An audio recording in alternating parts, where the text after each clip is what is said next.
Saudi अरब के वज़ीर ख़ारजा फैसल बिन फ़रहान ने पाकिस्तान की सालसी की कोशिशों की तारीफ़ की है। अपने बयान में फैसल बिन फ़रहान ने सदर ट्रंप की जानिब से मुज़ाकरात को किसी मुआहदे तक पहुँचने के लिए इजाफ़ी मौका फ़राहम करने के इक़दाम को सराहा।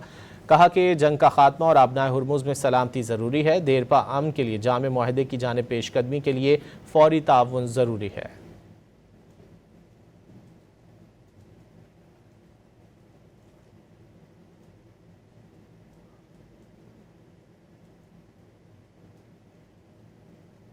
सऊदी अरब के वज़ीर ख़ारजा फैसल बिन फ़रहान ने पाकिस्तान की सालसी की कोशिशों की तारीफ़ की है।